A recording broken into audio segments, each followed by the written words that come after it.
Kyle had one dream: to attend university. Without hesitation, I took on the job of reinforcing the village's dike. I carried 80 pounds of earth on my back for 40 days. Just to scrape together enough for his tuition. On the day I sent him off to school, he secretly promised me, "When I come back, you'll be the wife of a college graduate." But I waited alone. And waited for 46 years. In the end, I died in bed, and it was only the stench of my rotting corpse that alerted others.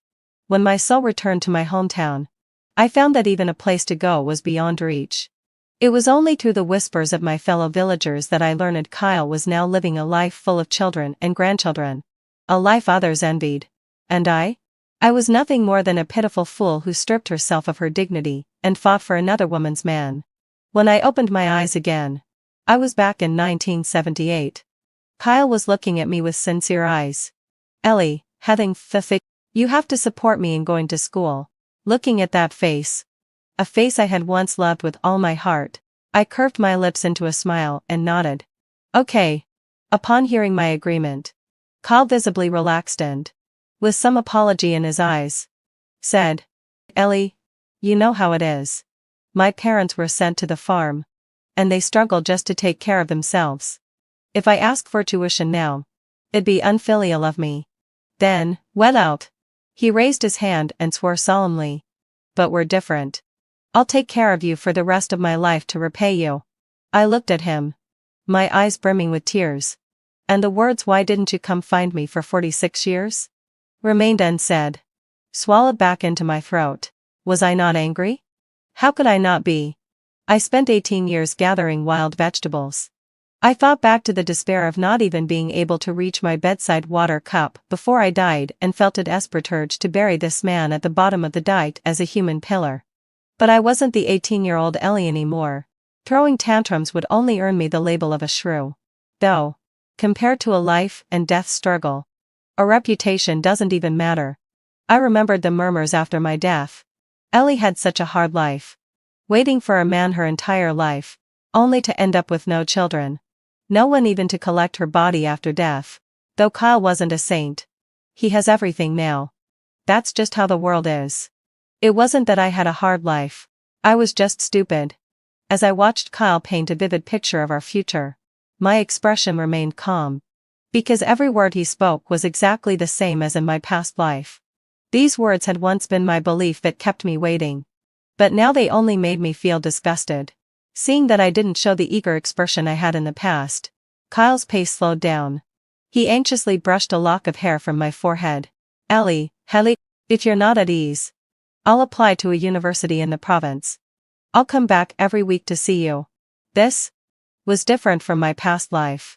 I had heard that he went to Sheep City, spent the first 10 years thriving in a state-owned enterprise, and made a fortune after being laid off and venturing into business. Before I could respond, my cousin Zoe, who had been standing behind me, spoke up. "Ellie, having fulfilled my obsession. You shouldn't be so selfish. Kyle is a good seedling. Of course, he should go to a big city. You only graduated from middle school. You wouldn't understand. If you're afraid of hard work, then don't drag Kyle down. Endure 4 or 5 years of hardship, and then you'll enjoy decades of happiness. Be content with that." I sneered. "Do you want this happiness? You can have it." Perhaps it was the first time I had ever retorted. Kyle and Zoe froze in shock. Kyle, sounding a bit anxious, said, "Ellie, hadn't fulfilled my sigh. Did you hear the village gossip? There's nothing going on between me and Ellie. We're pure." "Oh, I didn't know that. In my past life, I was a hopeless romantic who never considered that Kyle might betray me. Or I wouldn't have waited until death." Zoe, red-faced, stomped her foot. "Kyle, why are you even explaining? Don't you remember what the teacher said? The innocent will remain innocent." Kyle furrowed his brows and snapped. "This is between Ellie and me. It's none of your business. You go to school first." As Zoe left, her eyes glared at me with venom. It seemed like this was the first time she'd been defeated in a comparison with me. Kyle turned to me with a gentle gaze. Ellie, I know you're the one who's always been good to me. I will never let you down." His expression was so firm, It moved me. Had I not died once, I might have cried tears of happiness. I took a deep breath and nodded calmly. Go ahead and study. As for the money, I'll think of something. Reluctantly, Kyle stood up from my side, turning back 3 times as he waved at me. Then, men out a low sigh. He hurried to catch up with Zoe, who was walking slowly ahead. The villagers whispered to each other as they saw them together. People who are both scholars walk well together. They seem so well matched.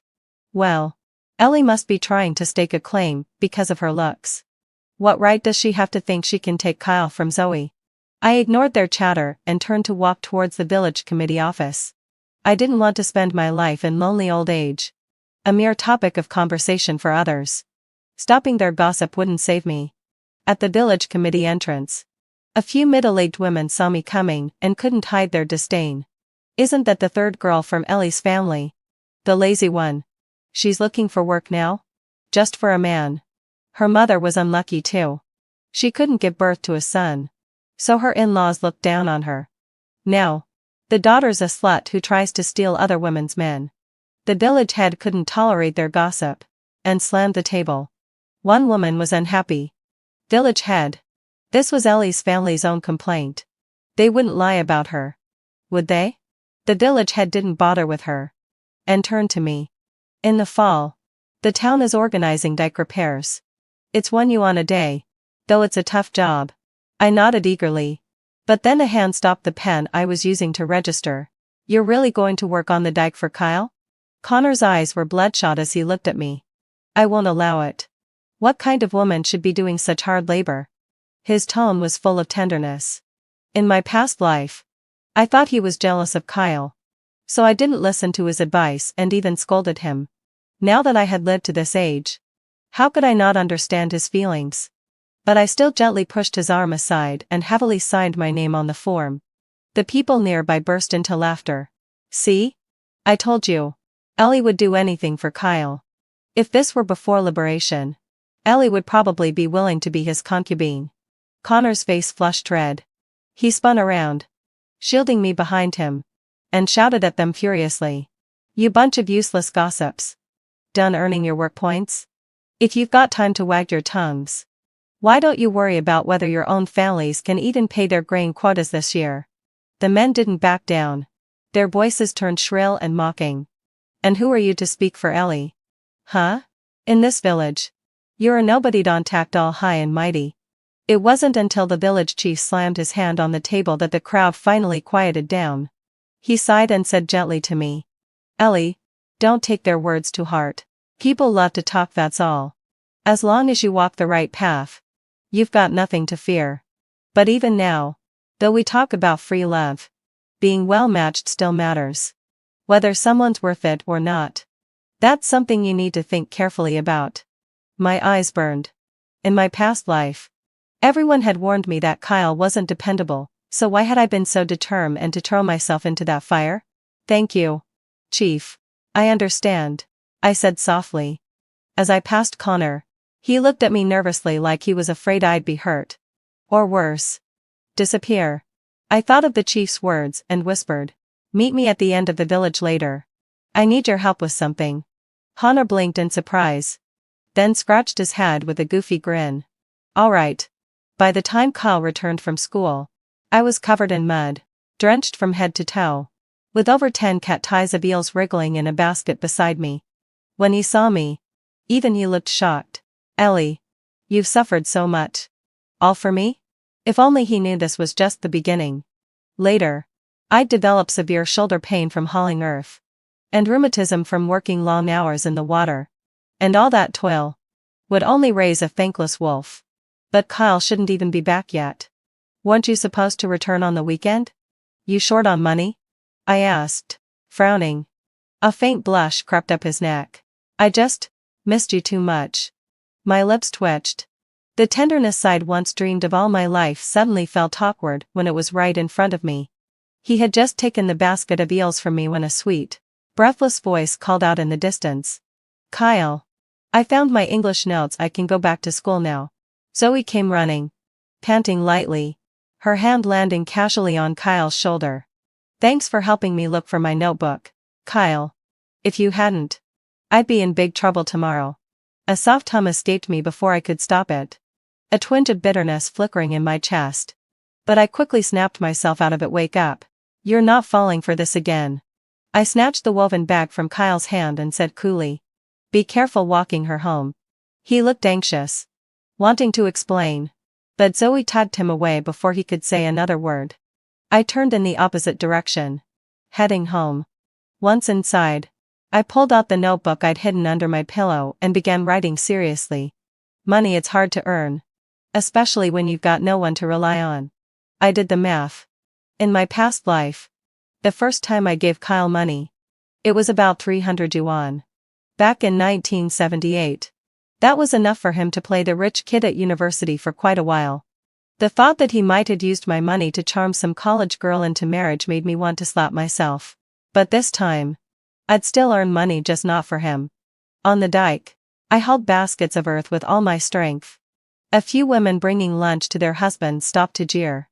Well, Ellie sure is working hard to steal herself a man. Can you blame her? Kyle's a future college student. And Ellie's just a farm girl. They're worlds apart. No wonder Ellie's family prefers Zoe with Kyle. I heard her father even beat her to keep her from interfering.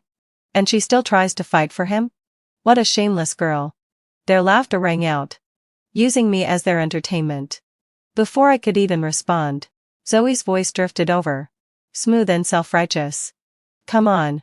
Don't make fun of my cousin. Honestly, hadn't fulfilled my fashion. I kind of admire her persistence. It's just a shame she didn't put that effort into her studies.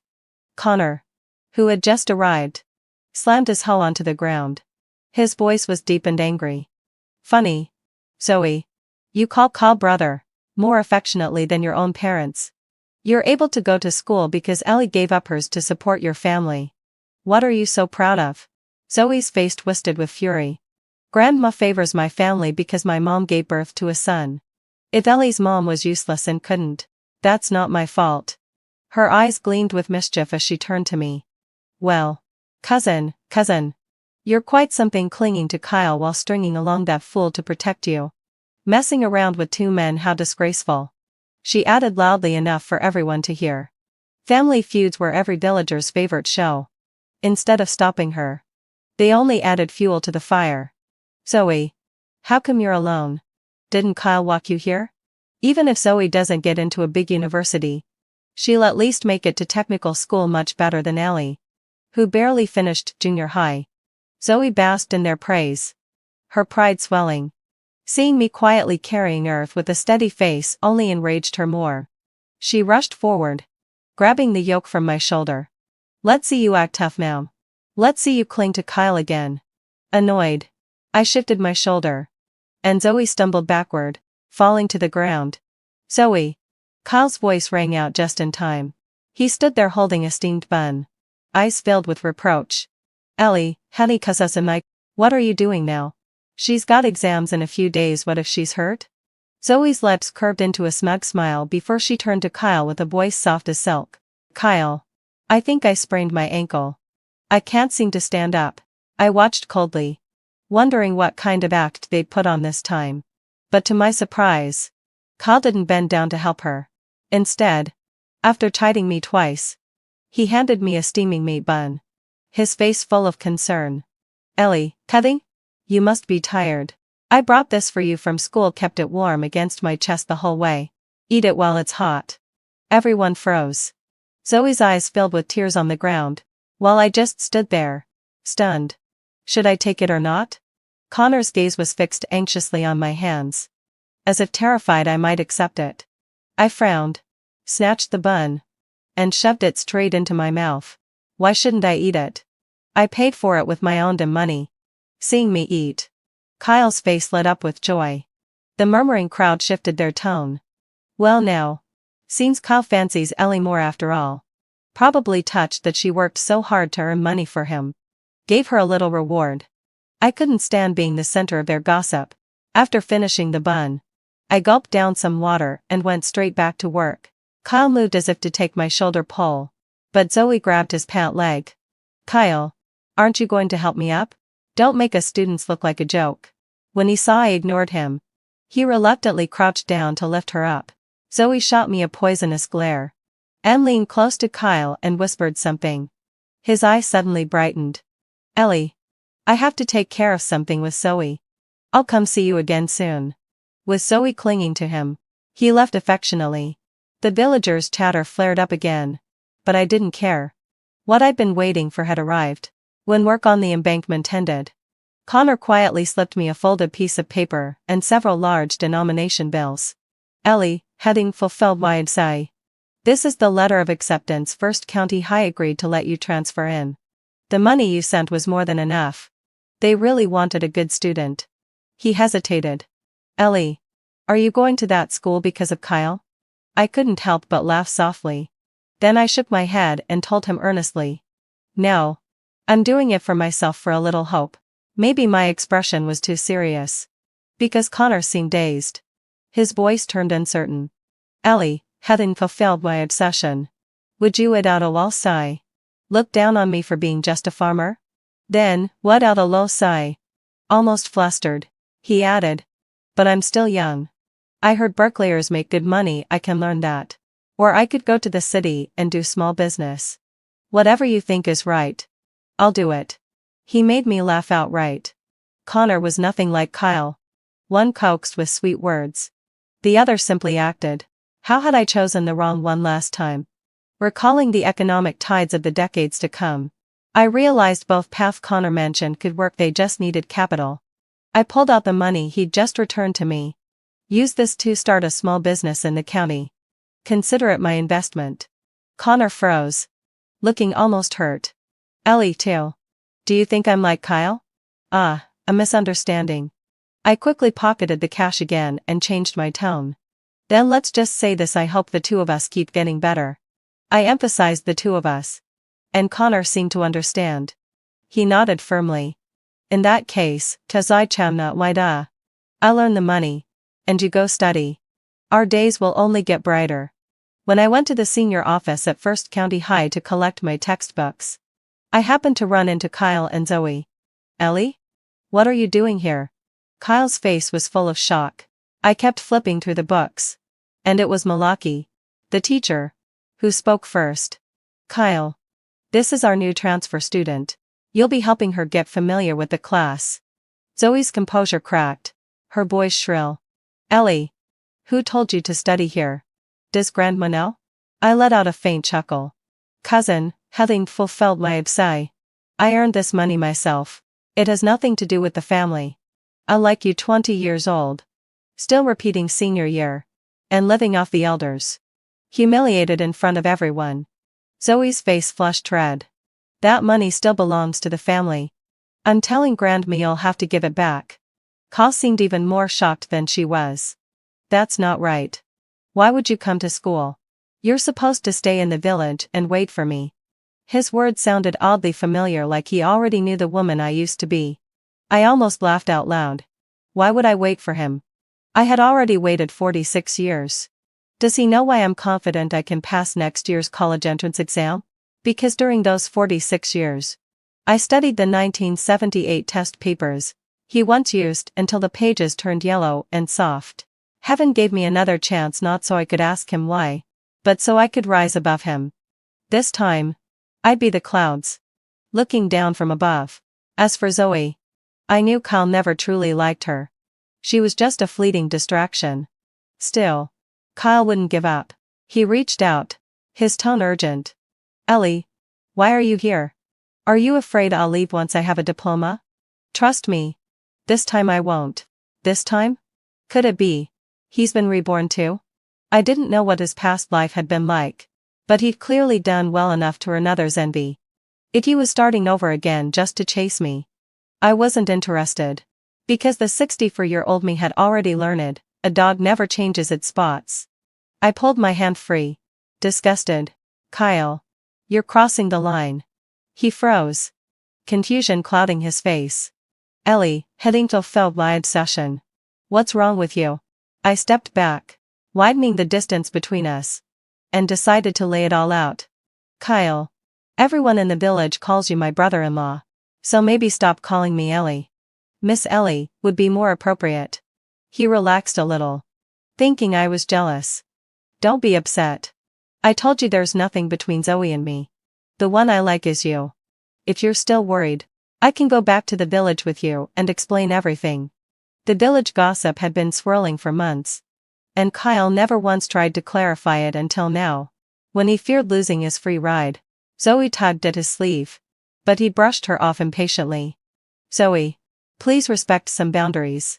Zoe stood there, dumbstruck. She couldn't believe that the man who'd just been flirting with her now drew a line in public. Ellie, you like me too, don't you? Kyle asked earnestly. The Ellie of the past had loved him until her dying breath. Fortunately, heaven had shown mercy, letting my soul linger just long enough to see the truth.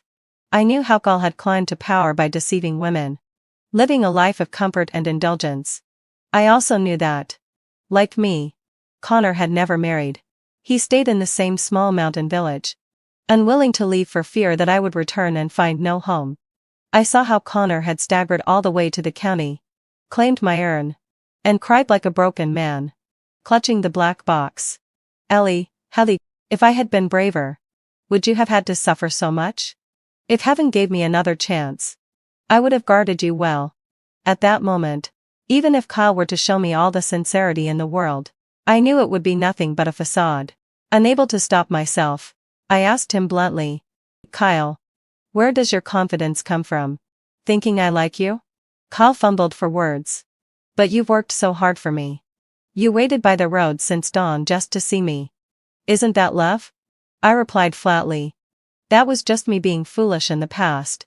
In my previous life, I had actually believed he would come back to marry me after graduating. On the day he got assigned his job, he sent me one last letter.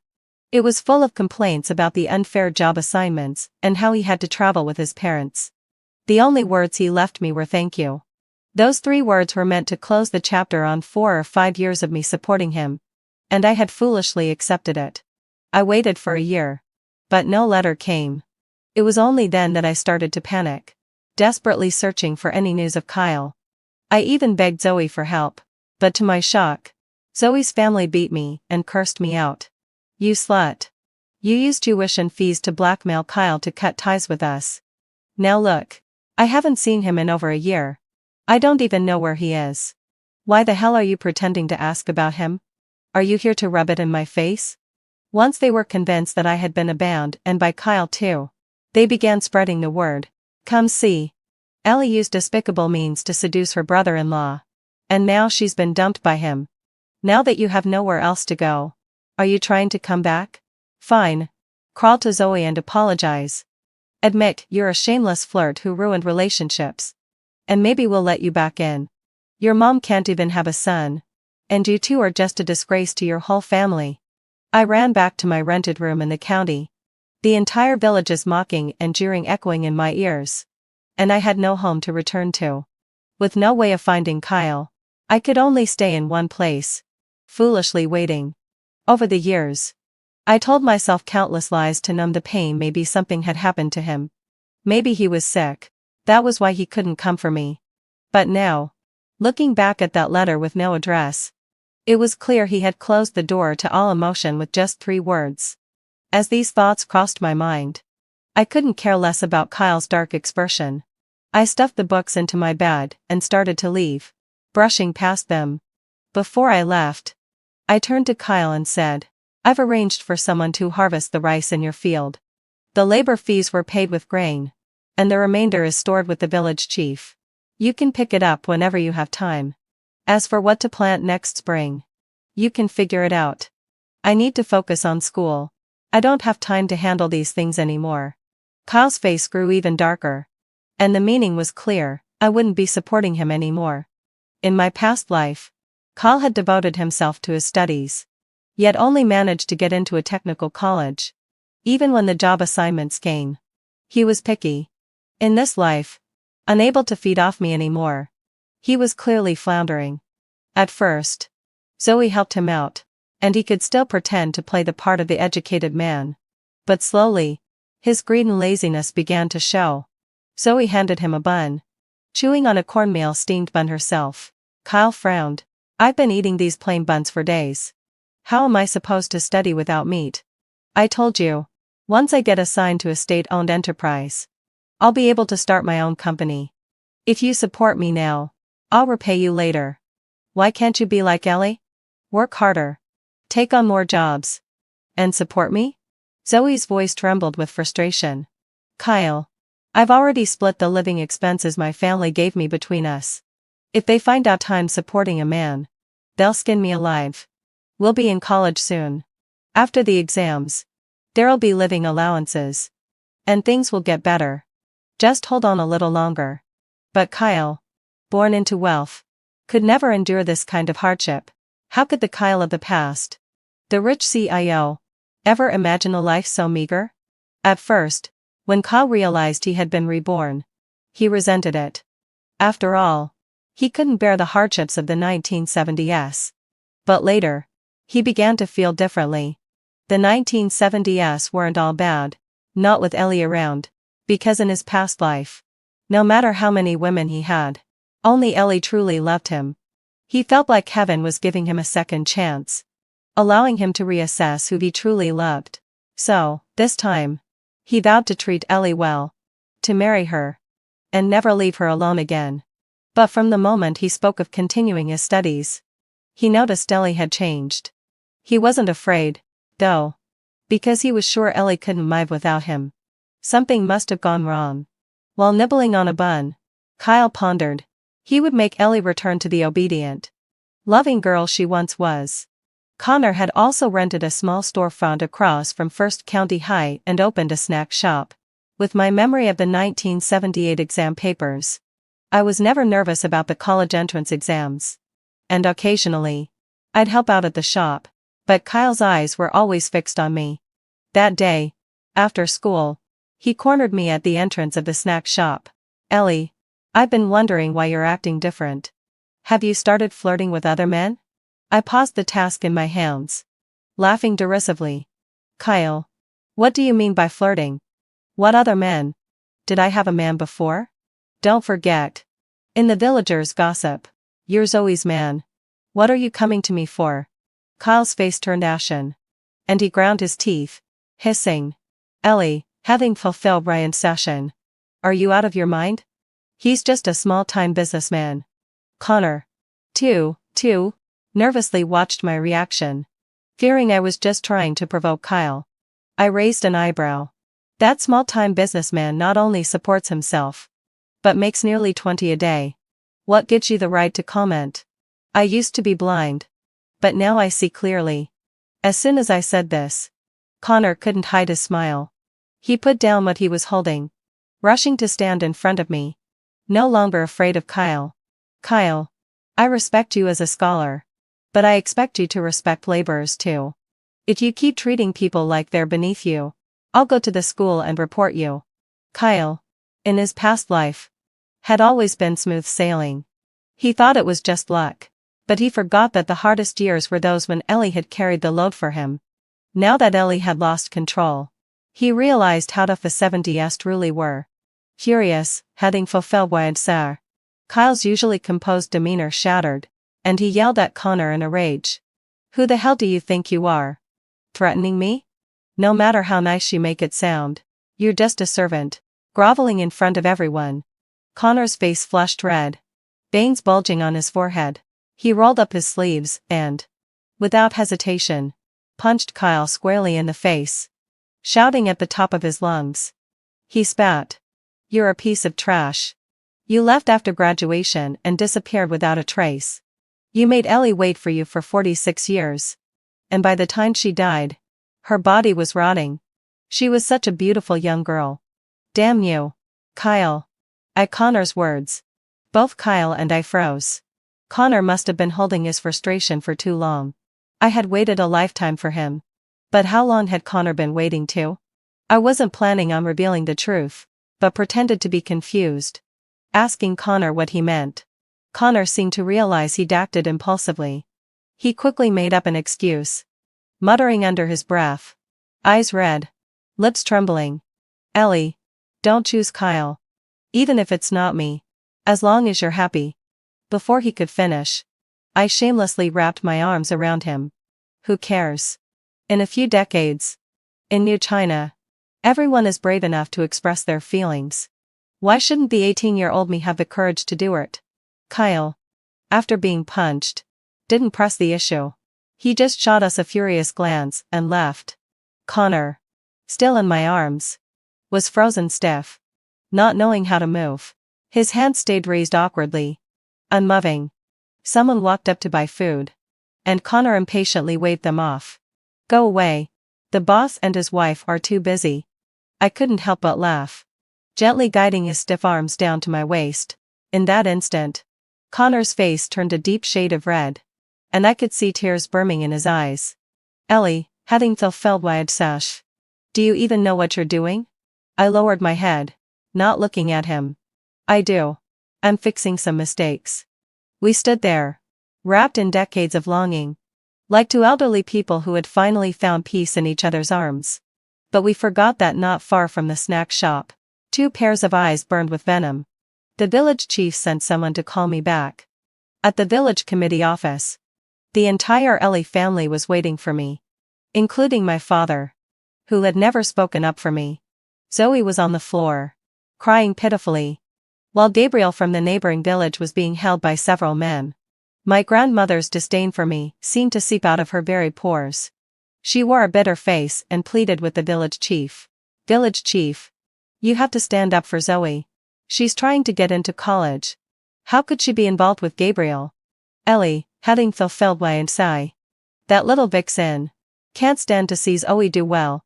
So she came up with this dirty trick. Almost got my poor Zoe killed.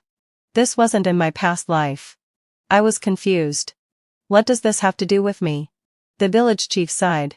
Ellie, do you know about Zoe and Gabriel? I shook my head in confusion. Zoe, in a fit of rage, lunged toward me. You're lying. The note Gabriel had was in your handwriting. You must have called Gabriel to the back hills and tricked me into going there. If it weren't for Kyle showing up just in time, I would die. Zoe didn't finish her sentence, but everyone from this era understood the implication. Gabriel had already been beaten badly, his face swollen, still shouting in protest. You called me to the back hills. Said you needed help scaring someone. As soon as I arrived, someone jumped out and beat me up. Are you all bullying me because I have no family? The village chief waved his hand, and someone quickly silenced Gabriel. The Ellie family stopped talking, watching Zoe with sympathy, heading to Selvmad, occasionally shooting me looks filled with resentment. To them, Zoe was the true daughter of the Ellie family, and my life or death didn't matter. They prefer I sever all ties with the Ellie family. The village chief handed me the note to read. Meet by the tea tree in the back hills. Ellie. It was definitely my handwriting. Zoe, seeing I didn't refute her, stopped crying. Her voice was full of smug triumph. Not saying anything now? Didn't expect it. Did you, Ellie? You're the one who's been cozying up to Gabriel all along. You've got that seductive face, tricking men everywhere. I bet you went to First County just to find a man. My father, who had been silent, finally spoke up. Ellie, you've always had your own ideas, and I've let you be. But what you've done this time is going too far. Why don't you kneel down and apologize to your cousin? Beg for her forgiveness? Village chief. If Ellie doesn't apologize, I'll break her legs myself. Let's see how she keeps acting like a witch. My real father. To him, his own daughter wasn't even worth a hair on his niece's head. I glanced at Kyle, who was shrinking at the side. He'd been trying to downplay his presence, but when he saw me looking at him, he turned his face away, awkwardly. The instigator, yet trying to distance himself. I remained calm, my tone cold. This note wasn't written by me. Ellie, having fulfilled Wayabsai. You're still trying to deny it. I compared it with your notebook back at home. There's no way I'm wrong. Zoe, seeing I was struggling, pressed on, her tone sharp. Kyle couldn't keep silent anymore. Ellie, although I don't believe you'd do something like this, I've seen the note, and it's definitely your handwriting. He sighed heavily. See? You should just admit it and apologize. Maybe Zoe will forgive you. Connor came running the moment he heard the commotion, pushing through the crowd until he stood in front of me, shielding me with his body. Don't you dare bully Ellie. If you've got a problem, take it up with me. I sighed and shoved him aside, annoyed. This fool charging in without even asking what happened. For someone who's led 2 lives, he still acts like an impulsive idiot. I turned to the village chief, my gaze unwavering. Chief, I have proof. From my pocket, I took out my student ID and handed it to him. The name printed clearly on it was Ellie. I shrugged. I changed the small print for the college entrance exam. Then, let out a low sigh. I pulled my homework notebook from my school bag. Chief, I've been using the name Ellie for over a month now. My teachers can confirm that. And as for handwriting, if you want, I can mimic anyone's script right here. As I spoke, my eyes flicked toward Kyle, a cold smile tugging at my lips. He and I used to imitate each other's handwriting for fun, thinking it was a sweet little couple's game. I never imagined that same game would be twisted into a trap against me. How pathetic. If I hadn't changed my name out of hope for a fresh start, would I have fallen into his hands again even in this life? He knew me too well, but that kind of familiarity should come from love, not manipulation. Seeing me on the verge of clearing my name, Zoe panicked, glancing anxiously at Kyle. He mouthed a curse idiot. This still doesn't prove the note had nothing to do with you, Kyle said coolly. He had dropped all pretenses now. Since Ellie no longer belonged to him, he'd rather destroy her than see her with someone else, especially a mere peasant. I let out a sharp laugh. Gabriel can't even read. Whoever gave him that note, he would have had them read it aloud. Check it if you don't believe me. I suggest we call the police. Zoe turned pale. No. We can't call the police. Grandma frowned, hesitating. We can't. It'll ruin Zoe's reputation.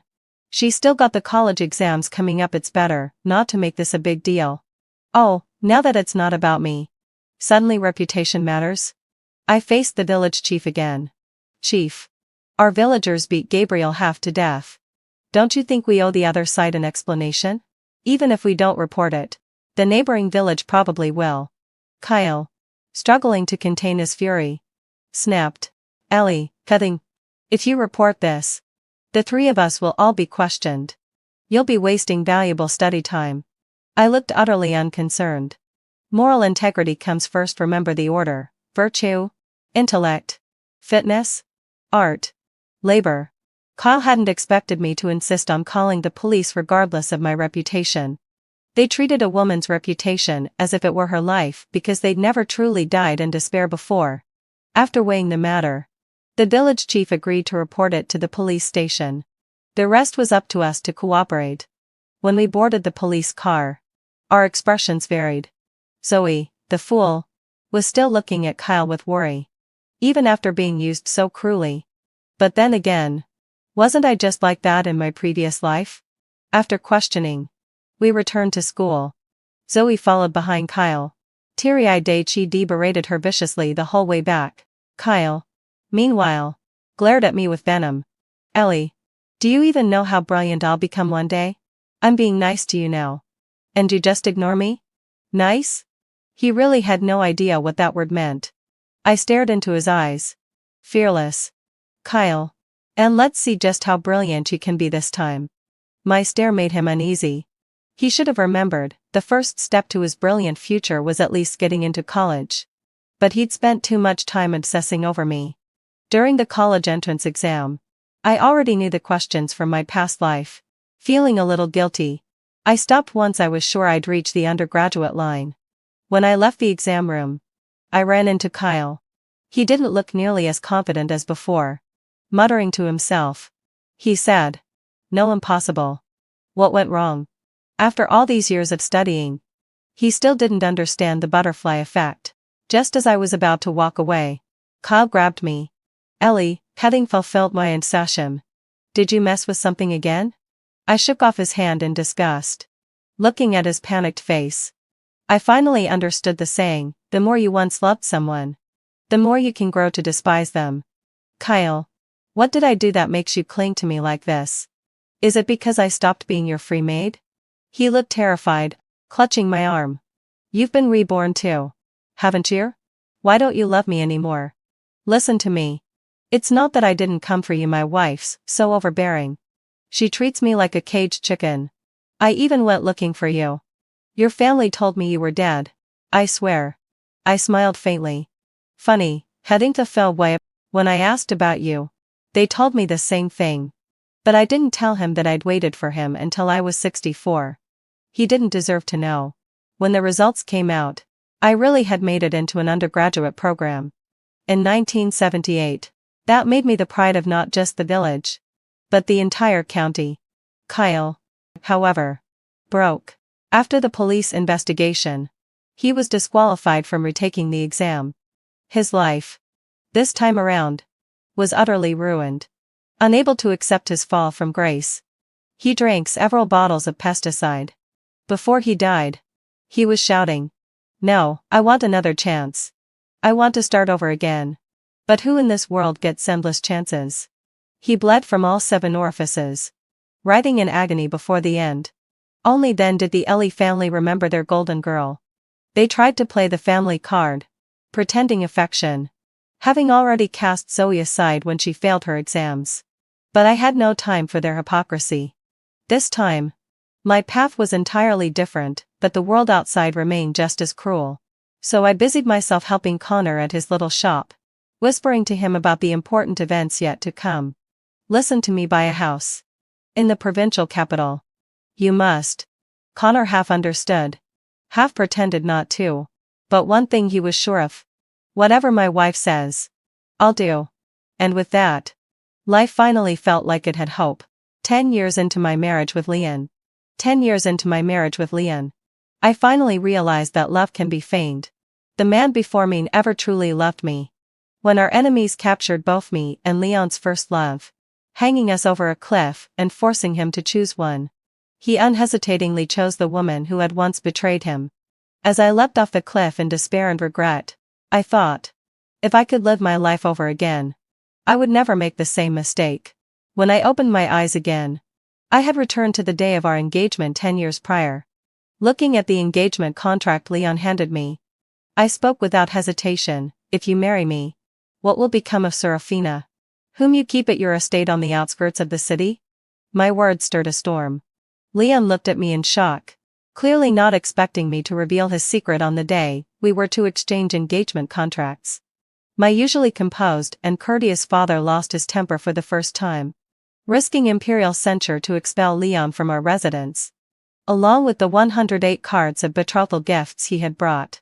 Within a day, news spread throughout the city that the northern warlord had been rejected by the daughter of the Minister of Rights. Regardless of the uproar outside, I remained in the residence, waiting for someone to arrive. At midnight, the window was silently pushed open, and a bloodied figure entered. Just like in my previous life, I hid Kale and saved him. This time, however, the blood ginseng I had once used on Leon, I now used on Kale. Kale, the Emperor's younger brother, would become the regent, second only to the Emperor, 7 years later.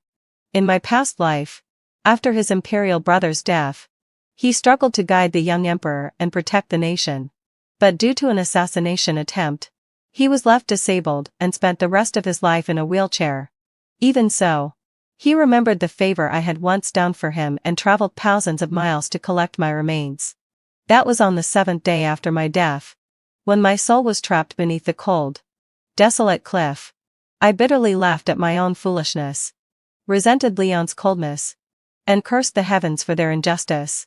Watching my mutilated body torn apart by wild beasts, my resentment grew, as if I would become a vengeful spirit at any moment. But Kale appeared, dragging his wheelchair, to collect my remains and arrange my burial. Do you regret it?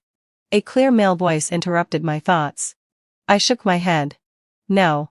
Because I know you're worth it. He seemed surprised by my words, looking at me intently before speaking after a long pause. Miss Clarissa, I will remember your kindness.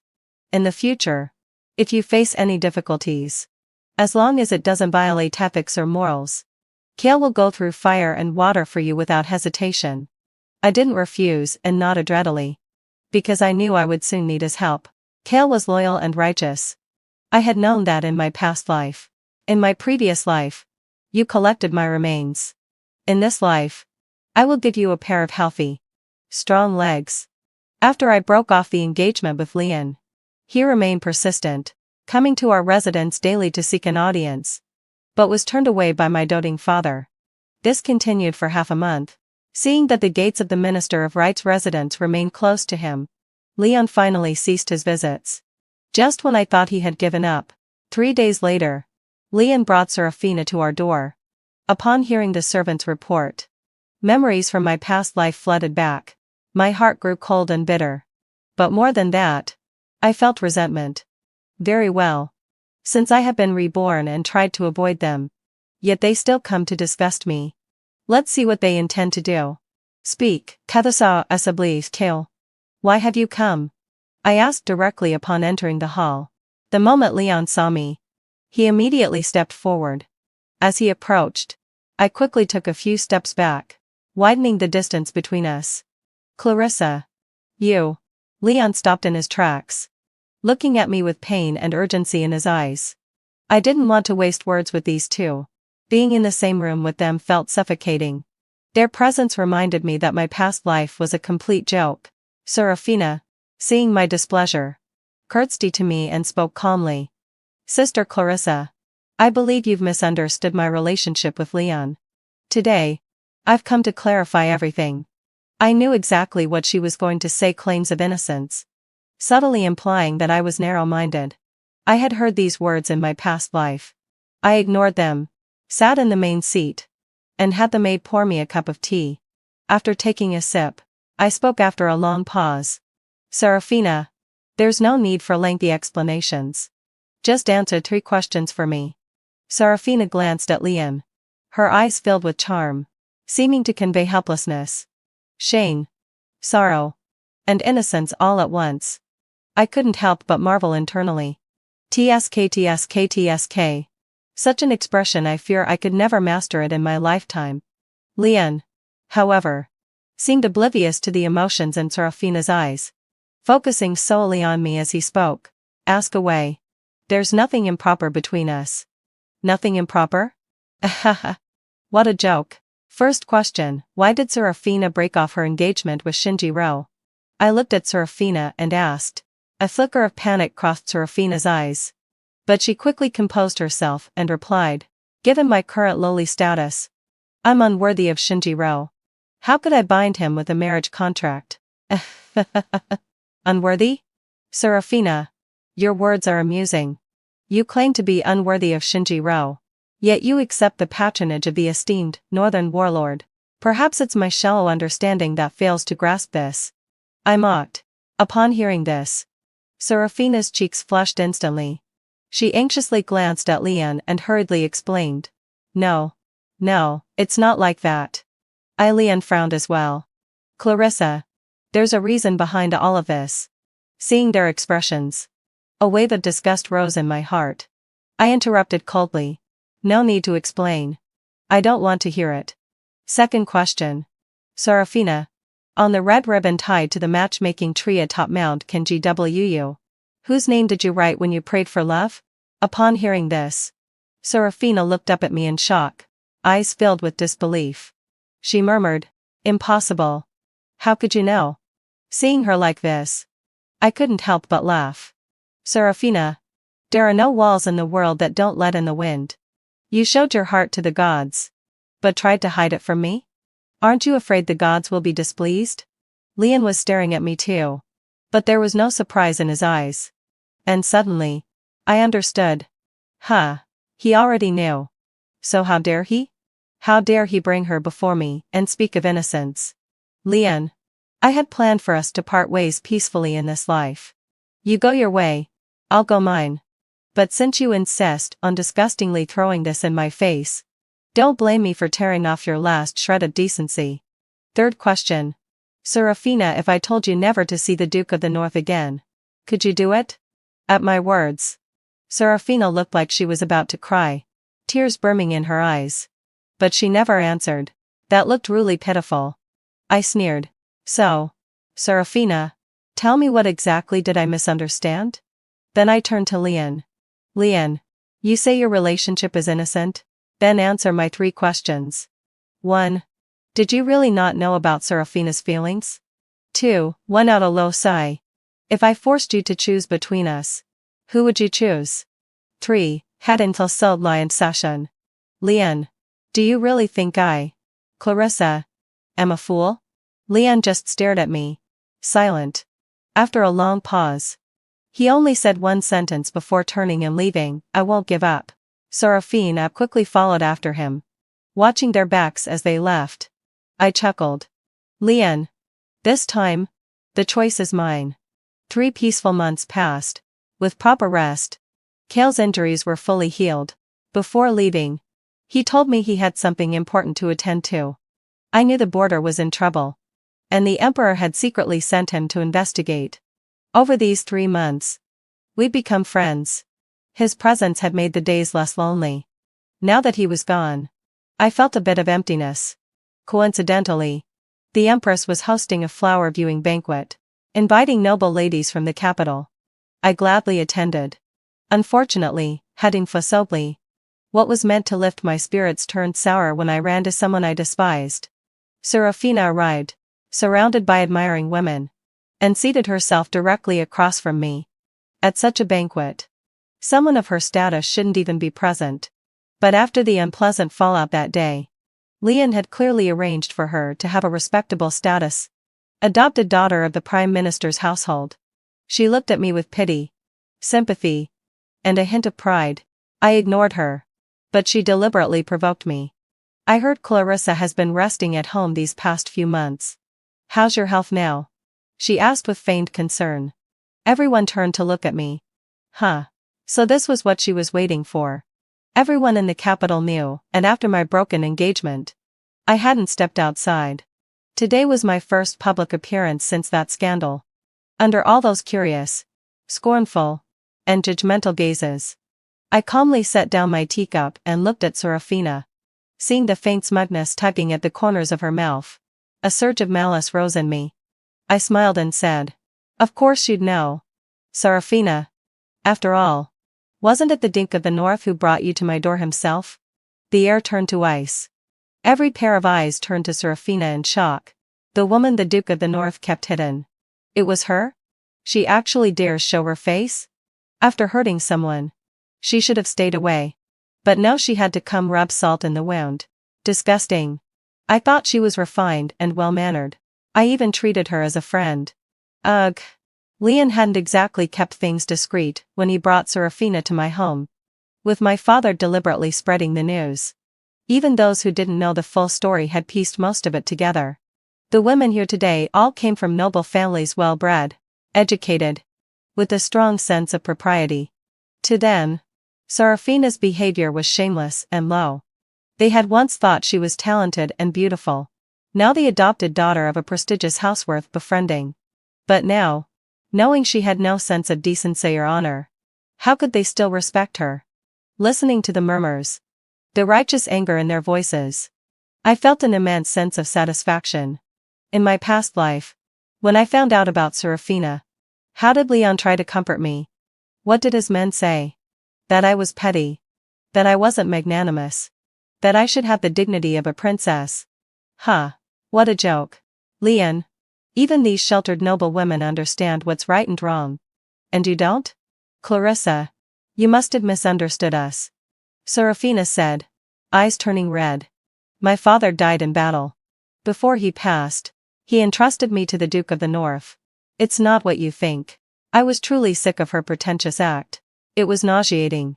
I stood up and approached her. Misunderstood? Serafina. Maybe you're the one who misunderstood me. Serafina looked confused. What do you mean? Everyone's eyes were fixed on me. Looking at Serafina now, I couldn't help but recall that day in my previous life on the cliff's edge. She wore the same tearful, pitiful expression. I would never forget her words as I fell into the abyss. Clarissa. Leon has never chosen you. Snapping back to the present, I saw her wearing that same look again, and suddenly, I didn't want to let it go so easily. A misunderstanding? You misunderstood me as a weak little rabbit. helpless and easy to bully.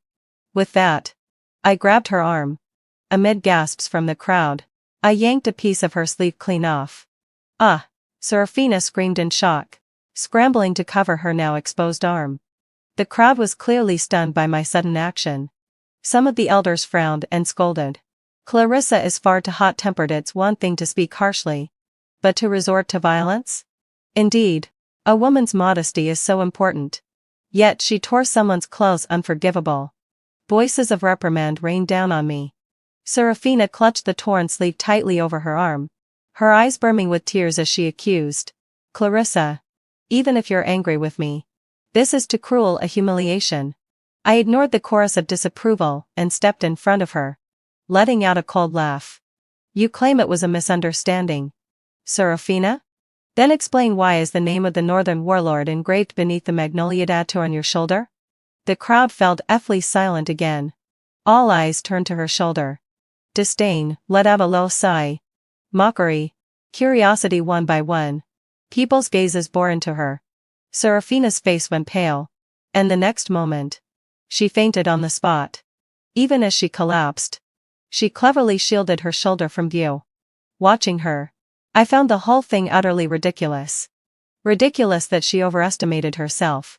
My grandfather was the emperor's former tutor, and I was raised by his side, studying strategy and court politics since I was a child. Serafina?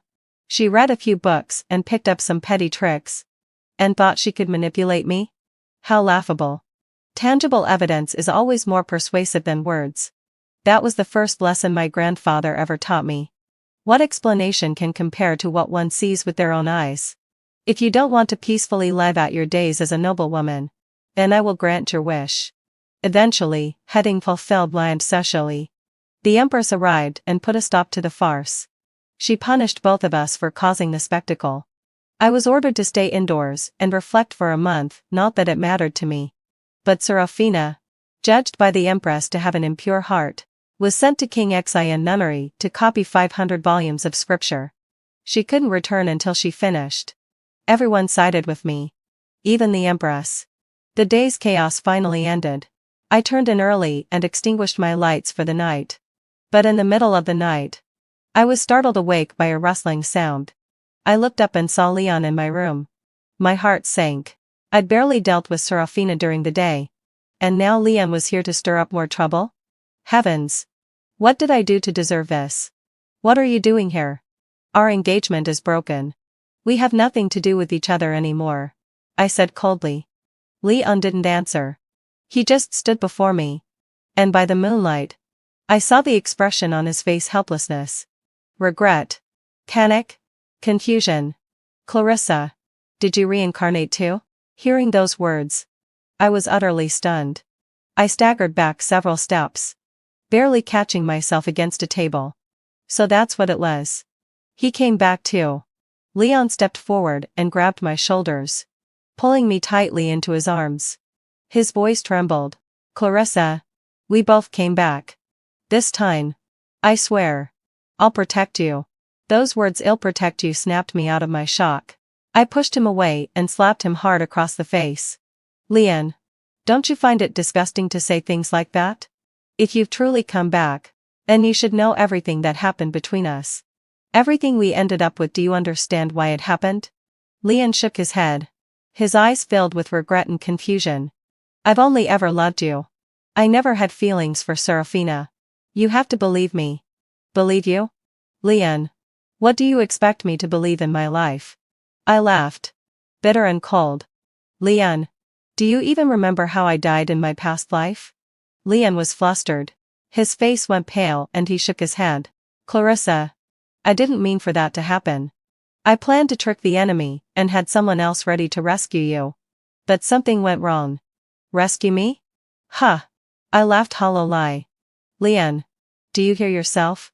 I was abandoned and by you 3 times. Not once. Not twice, 3 times. And each time, you failed to save me. Do you even realize that? Leon's eyes were filled with confusion and panic. 3 times? What do you mean? 3 times? I don't understand. Looking at his expression, I felt even more pitiful about my past self. Clarissa, Clarissa. What you saw as soul-crushing agony meant nothing to him. If that's how it is.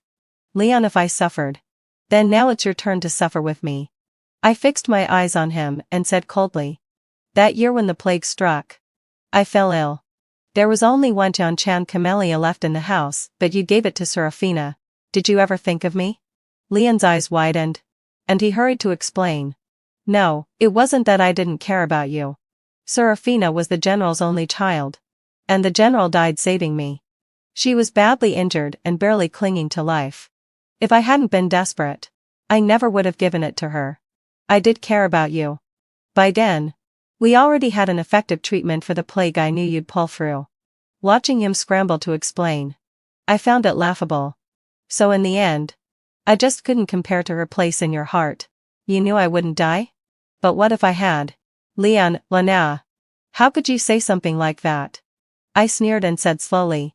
And do you know, if I'd had that John-chan camellia, I could have saved the child in my womb? You traded your own child's life for Serafina's. And in your eyes, Leon, that was a fair trade, wasn't it? Leon froze. His face drained of all color. And his voice trembled. Clarissa, are you lying? That can't be true. You were pregnant? No, it can't be. Leon shook his head wildly, desperate to deny it all. No, you're lying to me. I ignored him and took another step toward him. My voice steady and sharp. When the assassins ambushed us, you were gravely injured. I dragged you into a cave to hide, but the first thing you did after waking up was to parade Serafina into the military camp under the pretense of a military doctor. Did you ever once look back? At my legs torn apart by wild wolves. At my hands cut open by sharp stones on that mountain? If it hadn't been for a passing hunter, I probably would have died alone in that freezing cave. So tell me, Leon, counting the cliff in our past life, you've abandoned me 3 times. Killed me 3 times. What makes you think we deserve another chance? I jabbed a finger into his chest as I questioned him, my voice trembling with pain. Leon stood there, utterly lost, eyes full of disbelief. You were hurt that time? I laughed bitterly. Look at him. If someone doesn't love you, they won't even notice when you're bleeding right in front of them. Leon, it doesn't matter what you say anymore. I don't believe you. And I don't love you. Let's end this here. I looked him straight in the eye as I spoke. My chest ached unbearably for the child I lost. For the pitiful life I led in my previous incarnation. Leon cried. Into lifetimes. It was the first time I saw him cry. But no matter what he did, it no longer had anything to do with me. I'm sorry. He finally said a single I'm sorry, and left. In the days that followed, he didn't come to bother me again. But I still didn't get the peace I had hoped for. After the flower viewing banquet, the gates of the minister's manor were nearly trampled by the noble ladies of the capital. They were all girls in the prime of youth. Perhaps they sympathized with my misfortune, or maybe they just came to gossip. In any case, they kept flocking to my residence. The most frequent visitor was Princess Ch. Engel, the only royal princess of the current dynasty. Luna. Clarissa, don't worry. I went to King St. Empel yesterday and added 500 more prayer scrolls for that wretched woman. She's not getting out of there for at least a year. Luna whispered smugly as she clung to my hand. Her almond-shaped eyes sparkled with mischief. She was truly adorable. She was Kale's full-blooded younger sister. Though their features resembled each other, their personalities couldn't be more different. I smiled and tapped her on the forehead. Aren't you afraid the Empress will find out and punish you? At that, Luna giggled and glanced around to make sure no one was listening. Then she leaned in and whispered. Don't worry. Clarissa, my sister-in-law, and I are both on your side. Her words warmed my heart a little. Perhaps this world wasn't so cruel after all. Oh right. Clarissa. Luna suddenly changed the subject. Looking a bit awkward. I heard you have an Akalteki horse. Could I borrow it? Please. I swear I won't keep it. I looked at her, puzzled. Luna had always been frail since birth and was forbidden by the emperor to do anything too physically strenuous. Riding a horse? Impossible. Even though we'd only spent a few days together, I already knew she had a pure and kind heart. so I gently tried to dissuade her. Luna. It's not that I don't trust you. But horses aren't like people, they're animals. You're too delicate to be riding. To my surprise, Luna shook her head urgently. No. No, not for me to ride. I want to use the horse to deliver something. Her voice grew softer with every word. I grew even more curious. But seeing that it wasn't for her to ride, I sighed in relief. What could you possibly need a warhorse to deliver? She hesitated, clearly torn. But I respected that everyone has secrets. It's fine. If you don't want to say, I won't press. As long as you're not riding it, take it. I gave instructions for someone to fetch the horse. And just as they left, Luna finally spoke on her own. It's my second royal brother. Something happened to him. My heart clenched. Luna's second brother, that was Kale. What happened to him? What could have gone wrong? The Emperor received a secret message, Luna said, her voice trembling. Second brother discovered that someone at the border had been colluding with the barbarians, leaking military intelligence. He was ambushed and assassinated, and now he's missing. I'm scared. I want my guards to use the Akalteki to search for him. By the end, Luna was already crying uncontrollably. My mind spun. Heart pounding. No, this wasn't right. Why was it Kale? In my past life, wasn't this supposed to happen to Leon? Leon had uncovered the traitor, discovered the betrayal, and been ambushed. I had risked everything to find him and hide him in a mountain cave. But now, in this life, it was Kale? Could it be our rebirths had changed everything? Yes, I had been reborn. I'd changed Kale's fate, no longer crippled in a wheelchair. He now had strong, healthy legs that could carry him anywhere, even to the dangerous front lines. And yes, Leon had been reborn too. He knew everything about the border now. There was no immediate danger. That's why he lingered in the capital, obsessed with mending his relationship with me. But Kale hadn't been reborn. He didn't know any of it. Because of me, his legs had recovered. And he was sent by the Emperor to the frontier to investigate. Because Leon wasn't at the border, it was Kale, completely unaware, who suffered the misfortune that was originally meant for Leon. I'll go. I'll bring him back safe and sound. Once I figured everything out, I made my decision almost immediately. In less than half an hour from making that decision, I quickly packed my things, mounted my Fergana horse, and rode out of the capital. He had gathered my body in the previous life. Now, in this life, because of me and Leon, he had fallen into disaster. No matter what, I had to save him. When I arrived at the border, relying on the memories of my past life, I quickly found Kale among shattered rocks in a mountain forest. With great difficulty, I dragged him out and brought him to the cave where I once hid with Leon in my previous life. As I looked at the familiar cave, I felt a moment of dazed confusion. The past replayed vividly before my eyes. But thankfully, the man beside me was no longer Leon. I had brought plenty of medicine when I set out, so Kale regained consciousness that very night. When he saw me, he was clearly shocked. Clarissa, you've saved me twice now. I fear I'll never be able to repay this kindness in this lifetime, he said with deep gratitude, his gaze filled with warmth and sincerity. I told him he needn't worry about repaying me. Deep down, I knew it was me who had found redemption through him.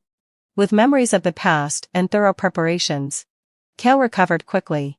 By the third day, he was already able to move around slowly. We decided it was time to leave the cave. The road ahead would be difficult. And with no other food left, I planned to forage for wild fruit in the forest. But the moment I stepped out of the cave, I looked up and saw Leon. He had come.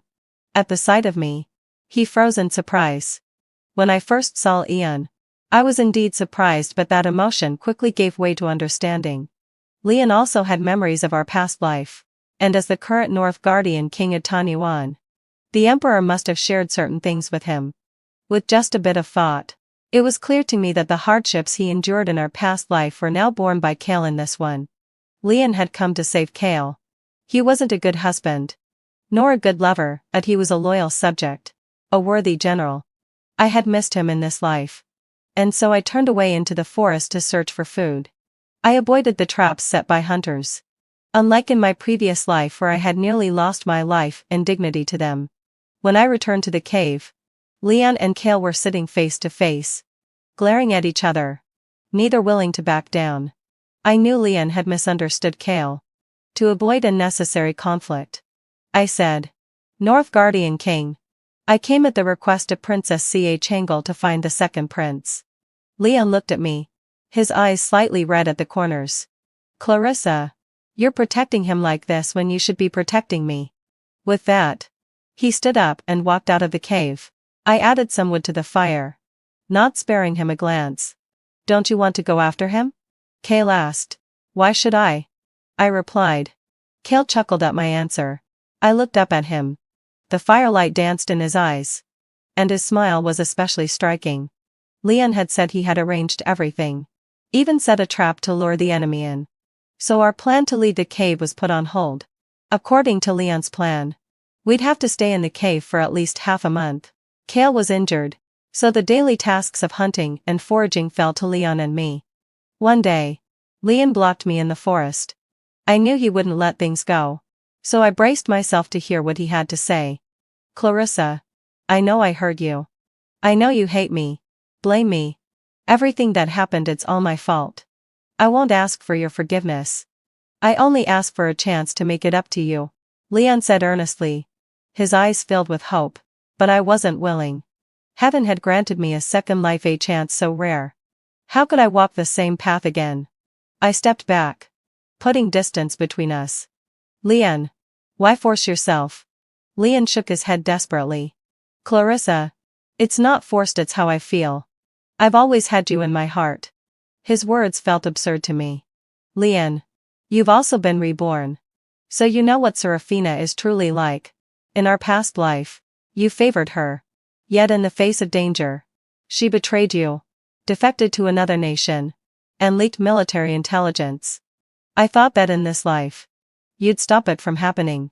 But since the moment we returned, you've still chosen to protect her." Leon avoided my gaze. His face clouded with embarrassment. It was laughable, utterly laughable. "Leon, is she really that important? Important enough to make you overlook national humiliation and personal betrayal?" Leon lowered his head. I could tell he was ashamed. But even so, in his heart, Serafina was still more important enough to eclipse the lives of fallen soldiers. Serafina died saving me. Before he passed, his only wish was for me to look after her. In our past life, she was manipulated into a grave mistake. In this life, I've severed her ties with the military. What happened back then will not happen again," Leon explained.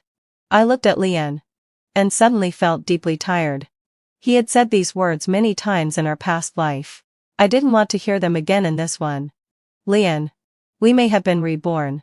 But what if nothing actually changed? Real soldiers died because of Serafina. You abandoned me at the cliff. And our child's life was traded for hers. So no, Leon. There's no going back. Never." I returned to the cave alone, carrying what food I had gathered. Kale saw me alone and asked, "Did you two argue?" Everyone knew that Leon and I had broken off our engagement. So there was nothing to hide. I merely told the truth. "That's all." Kale nodded, seeming to understand, though he didn't press the issue. Instead, he changed the topic, speaking to me about the landscapes of the northern frontier. He described it with such vivid excitement, and I listened intently, unable to help being drawn to that snow-covered land blanketed in silver. A world of flying snow and icy serenity. "If you ever have the chance," he said, "when all of this is over, you must go see it for yourself. It's truly something special." Leon returned to the mountain cave in the middle of the night, still visibly downcast. I glanced at him, pulled the blanket tighter around myself, and sank back into sleep. It hadn't even been 2 weeks, just 10 days, when the barbarians finally fell into Leon's trap. Our dull days hiding in the cave came to an end, because the war had flared up between both sides. The borderlands were in chaos. It was too dangerous to return to the capital alone. So I returned with Leon and Kale to the military camp to wait until things settled down. Leon's secret trap had disrupted the entire battlefield. While it had weakened the enemy's forces, it had also greatly enraged them. the barbarians launched a fierce counterattack, and full-scale war erupted. As a prince, Kale commanded the rear, devising strategies and overseeing the troops. Leon, already a famed general, became even more formidable thanks to the memories of his past life. On the battlefield, he was unstoppable. In just 3 months, our forces crushed the barbarians, forcing them to their knees and begging for peace. When the news reached the capital, the emperor was overjoyed. A flurry of imperial decrees praising their success was sent to the front. Among them, surprisingly, was one addressed to me. The emperor, having learned that I had saved Kale, granted me the title of County Mistress Jiul Yang, along with an estate yielding 800 households. I turned to Kale, overwhelmed by emotion. "Thank you," I said softly. In the Tiansheng dynasty, any woman with an estate yield of over 500 could choose her own husband. This edict changed everything from now on. No one could dictate my marriage. Kale smiled. "You saved me twice. These past months, I've been thinking of how I could ever repay your kindness. After much thought, this was the only thing I could think of that you might truly want." I looked at him, my heart filled with both gratitude and a strange, bittersweet take. Leon had recently told me he would earn military merit and formally request my hand from my father that he would marry me with honor and glory. But he knew, deep down, that this wasn't what I wanted. Still, he insisted. But Kale had used his military merit to win me freedom. Kale, if only you had been the one I met at the very beginning. A different kind of emotion for Kale stirred within me. But I couldn't say it aloud. I had too much left to do in this new life. And besides, without mutual love, feelings only become burdens. With the war at the border over, I packed my things to return to the capital. But just days before I was set to leave, everything changed. Serafina came. She threw herself into Leon's arms, weeping about how worried she had been these past months. Leon, caught off guard, pushed her away and told her to mind herself. But suddenly, Serafina turned her hateful gaze on me, screaming, "Clarissa, you make it sound so noble breaking off your engagement with the Prince of the North, yet you've been shamelessly trailing after him in the military camp for months." I refused to listen to such vile nonsense. I slapped her hard across the face. I warned her coldly. "Don't mistake my tolerance for fear. You'd best learn to act with humility around me. I'm not the Prince of the North. I don't coddle or pity women like you." Kale spoke up beside me, his voice calm but firm. "Clarissa has been serving as a military strategist in the camp these past few months. She had a direct imperial command from my royal brother. Many of our victories came from her plans. Funny, I didn't realize Serafina was seeing something entirely different." Serafina, seeing that Kale was defending me, quickly turned her eyes toward Leon, hoping for support. But Leon's face was just as cold, his tone icy. "Serafina, the care I showed you in the past was only because of the general's dying request. You know very well that there was never anything more between us. Not before and not in the future either. My heart has always belonged to Clarissa." Serafina shook her head wildly, denying his words. No, it's not true. I had no interest in watching her fall apart. I turned and left the general's tent with Kale. "Do you need me to take care of it?" Kale asked, referring to Serafina. I shook my head. "No need. She's no real threat to me. But if I'd known what would happen next, I never would have turned him down." Serafina vanished the very next day. I assumed Leon had been firm with her, and that she, seeing no way forward, had left. I finished packing and set off for the capital. But after only about 40 miles, I received a carrier pigeon message from Kale. The barbarians had launched a counter-offensive. Kale urged me to hurry back with all speed. I knew there was little I could do once I arrived. But something deep inside me, some dark, insistent voice screamed at me to turn around. Without a second thought, I did. I had a terrible suspicion. When I returned, what greeted me was devastation. The battlefield was a ruin of blood and broken bodies. I rushed to Kale's tent, but he was nowhere to be found, only large splatters of blood on the ground. My heart pounded in terror. I stumbled toward Leon's tent but found no trace of him either. Frantic, I grabbed a young soldier who was fleeing in a panic and demanded, What happened? What the hell happened here? Where is the second prince? We were so well fortified, how did this happen when the barbarians were already a broken force? From the soldiers' trembling, stammered explanation, the truth came out. It was just as I'd feared. Serafina again. Just like in my previous life, she had betrayed us. She defected to the barbarians, offering up our military maps and battle plans. She shattered what should have been a decisive victory. I looked at Leon's empty tent, rage rising in my chest. Leon, how could you ever justify this to the innocent soldiers who died because of your blind indulgence? 2 lifetimes. They all died because of you. How could they rest in peace beneath the 9 springs? Just then, an arrow shot toward me. But Leon's right guard appeared in time and struck it down with his blade. I picked up the silk tied to the arrow and saw the blood-red words embroidered on it. A surge of hatred welled up in my heart. Serafina. This time it ends for good. Following the message on the silk, I went to King Wupik as agreed. If possible, I would never have set foot in this place again. In my past life, it was here that I fell off the cliff and ended my ridiculous life. As I gazed at the scene before me, I felt a momentary daze. This view, it's almost identical to that moment back then. Leon. I picked up the silk tied to the arrow and saw the blood-red words embroidered on it. A surge of hatred welled up in my heart. Serafina. This time it ends for good. Following the message on the silk, I went to King Wupik as agreed. If possible, I would never have set foot in this place again. In my past life, it was here that I fell off the cliff and ended my ridiculous life. As I gazed at the scene before me, I felt a momentary daze. This view, it's almost identical to that moment back then.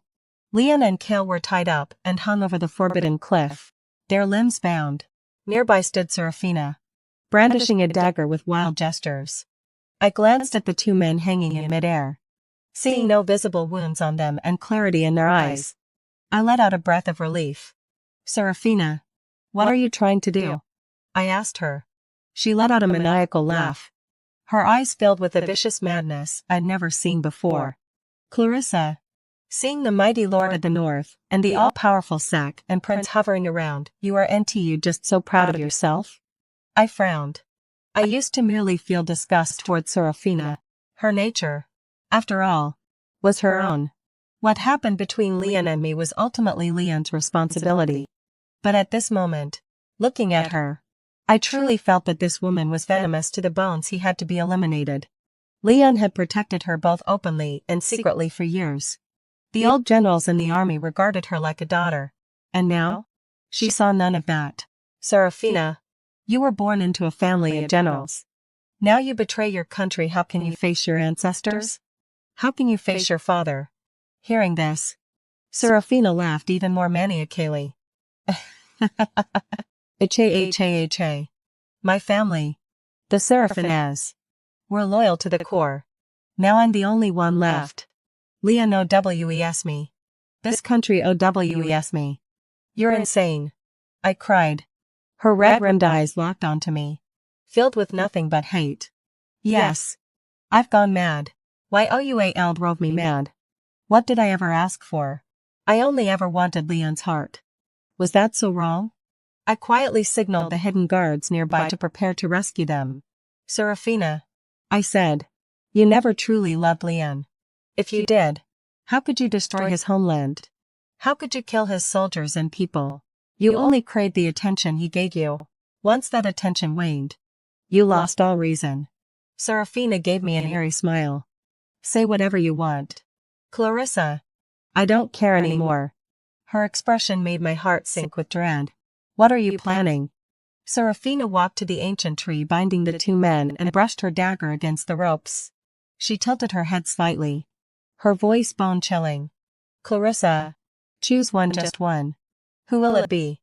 Leon, choose one, just one. Who will you pick? Everything began to mirror the events of the past life. I looked at Leon. He stared back at me, eyes full of bitterness, regret, sorrow, and a sliver of hope. With one glance, I knew neither of us could forget what happened at this cliff in the past. No matter what, it would never be erased. Then I looked at Kale. He was looking at me too, his gaze gentle. When he saw me look at him, he even gave a faint smile. In these few months together, I understood he was silently comforting me. A sudden ache welled in my nose. All the moments we had shared rushed back to me. And in that instant, I finally understood. My heart had made room for someone new, someone who knew my cold, understood my pain, and gave me something to lean on. I choose him, Cale. Clarissa, be honest. Back on the cliff, were you really choosing? Or was that all just an act? Cale had cornered me against a wall, questioning me. That day, after I made my choice, Serafina laughed hysterically. She mocked Leon, claiming his love was trampled, and hurled venomous insults at me. As she was momentarily distracted, the hidden guards launched a rescue. But she noticed. Before dying, she cut the ropes holding Leon and Cale. They both fell off the cliff. Now, staring at Cale's handsome face so close to mine, I raised a brow. You're asking if I was sincere? Then maybe you should explain why you'd have fell off a cliff yet walked away unharmed. Cale looked away sheepishly and rubbed his nose. Didn't you already figure that out? We were faking it for Serafina. We wanted to flush out the traitor in the army. Who knew? It'd end up being you who showed up. We had people waiting at the bottom of the cliff. That's why we were fine. His voice trailed off, growing smaller, until he stood off to the side awkwardly. Seeing him like that, I couldn't help but laugh. I decided to tease him more. Then how do you explain you and Princess Changle tricking me into going to the border? Cale's expression changed instantly, eyes wide with disbelief. He immediately grabbed my hand, hurriedly explaining. No, that wasn't a trick. I really was injured. You saw my wound yourself. And before we left, I told Luna that I had feelings for you. I asked her to look after you. The border was too dangerous. I would never have let you go alone. Looking at his anxious explanation, even sweating slightly, I couldn't tease him anymore. I laughed out loud. All right. I'm just teasing. I believe you. Cale, hearing this, looked at me with a trace of grievance in his eyes, like a wronged child. After a moment, he returned to the earlier topic, still fixated on an answer. Then tell me quickly what you said on the cliff that day. Did you mean it? I sighed helplessly and said, Cale, it's been 6 months since that day on the cliff. In these 6 months, you've treated the Prime Minister's residence as your home, coming and going as you please. In summer, you enjoyed flowers with me. In winter, we watched the snow. My father treats you like his own son. The servants no longer find your presence surprising. And even the kitchen cook's best dish now is your favorite stuffed lotus root. Every little thing still isn't enough to answer your question? Cale listened, staring at me in a daze. Slowly, his cheeks flushed red, and a smile spread across his lips until he could no longer hold it and he buried his face into the crook of my neck. I heard his affectionate murmur. Clarissa, now I understand your feelings. That day, Cale and I were admiring plum blossoms at a villa on the outskirts of the city when a servant came to report that the North Frontier King had passed by and wished to speak with me. For the past month, no matter where Cale and I went, we always seemed to run into Leon. Clearly, 'cause he was seeking us out on purpose. I glanced at Cale, whose face had darkened. I patted his arm to comfort him. There's no avoiding this. We might as well meet him. Cale said nothing, but turned and held me in a tight embrace, kissing me fiercely until my lips tingled and my breath became uneven. When Leon entered, Cale quietly slipped away. I dismissed the servants, and Leon instructed his guards to retreat as well. It's cold in winter, and with your leg injury, you should be resting at home, I said. After that day on the cliff, both Cale and Leon had been rescued by men we'd arranged in advance. They were safe and sound. Soon after, they laid a major sweep through the camp, rooting out long-hidden raiders. Leon and Cale seized the momentum, pushing deep into the enemy's base. Ultimately, having fulfilled my desire, the barbarian tribes were completely subdued. But Leon had injured his legs in one battle and would now spend the rest of his life in a wheelchair. I'm all right. After a few months of rest, aside from occasional pain, there are no other serious issues, Leon replied calmly. Since I had come to understand my true feelings for Cale, I was now able to treat everything from the past and Leon himself with peace in my heart. Just like now, I could say a few polite, indifferent words in his presence. I asked the shadow guards. That day beneath the cliff, you had people arranged too. So, I could already guess what Leon was about to ask. So, does that mean, deep down, you still have feelings for me? I looked quietly at the man who had entangled with me for 2 lifetimes. I saw regret and longing in his eyes, but I felt only clarity and release. I shook my head. Leon, I saved you because this empire needs you, because tens of thousands and on the border need your protection. Even if I hate you, I would never let you die. Leon laughed bitterly. Of course. That's just like you. Righteous. Clear in love and hate. Snow had begun to fall, soft and cold against our faces. I'm leaving. I've petitioned the Emperor for a decree I'll spend the rest of my life guarding the border. I suppose we won't meet again. He paused and gave a self-deprecating smile. Then again, you probably don't want to see me anymore. May your journey be smooth, my lord, I said softly. Leon smiled faintly and brushed the snow from his brow. After a long pause, he let out a deep breath, as if he'd finally let something go. There's something I think you should know, he said. I looked up at him, waiting. Kale. He's like you and me. He's come back too. I looked up, and in the distance, I saw snow fluttering over the plum orchard. The blossoms shone even brighter in the snow, just like the man who now lived in my heart. A warmth surged through me. I smiled and said, I know. Leon froze for a moment, then smiled bitterly. So that's how it is. I never stood a chance against him. I don't hate you anymore. Leon. Let's leave it at that, I said, rising and walking toward the plum forest. Leon's voice came from behind. Clarissa. In our past life. I'm sorry. This life. May you find joy and peace. I smiled at his words, but didn't turn back. I would. In this life, I would truly be joyful and at peace.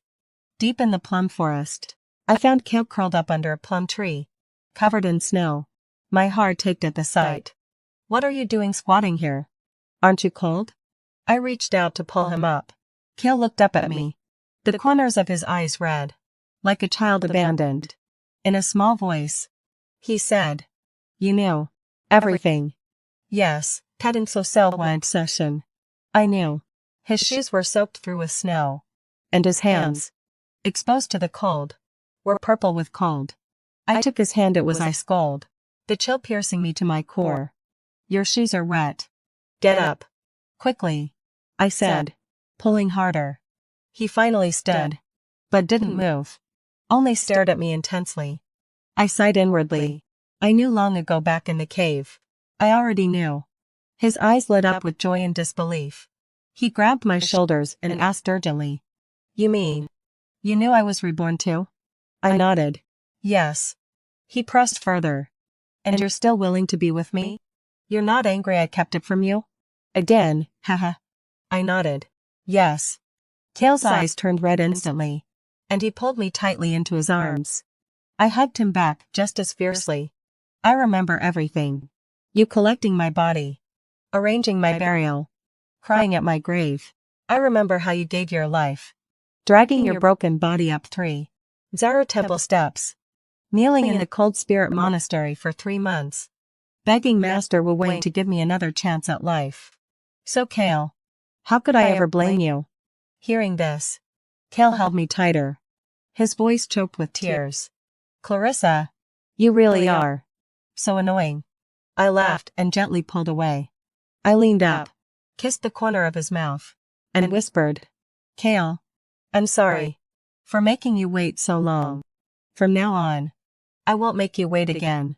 Kale held me tightly and kissed me deeply. In that moment, I felt something fall on my face and slip down into my mouth. It was a little salty, but also a little sweet.